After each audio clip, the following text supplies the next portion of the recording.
Маңғыстау облысы Мұнайлы ауданы Батыр ауылының 10-шы орта мектептің бастауыш сынып мұғалімі, 2-ші Г сынып жетекшісі Қалиева Гүлнара Ибрахимовна. Сәлеметсіздер ме, құрметті ата-аналар?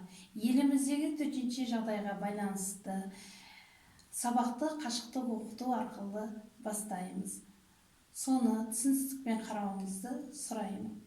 Құрметті ата-аналар, Қазақстан Республикасының Білім және Ғылым Министрлігінің 2020 жылдағы 31 наурыздағы 121 бұйрық бойынша 20 жылдың 6 сәуірінен бастап мектебімізде сондай-ақ жалпы республикамыз бойынша білім беру жүйесі қашықтықтан оқыту жүргізіледі.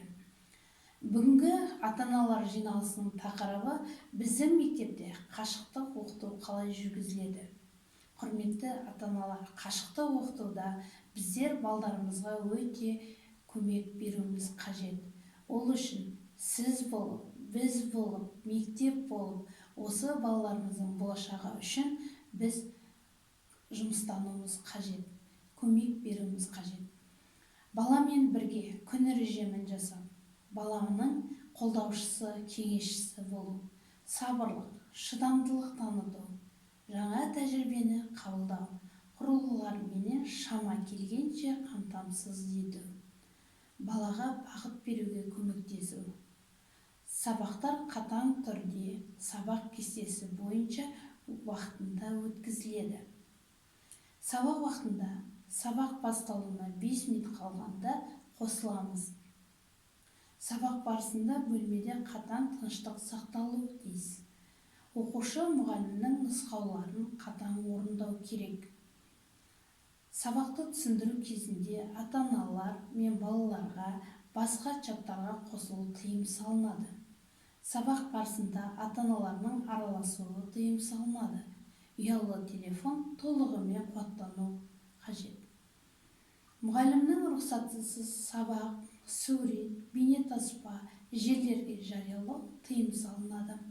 Балалар осы жаднаманы қатаң орындауын ата-аналардан сұралады.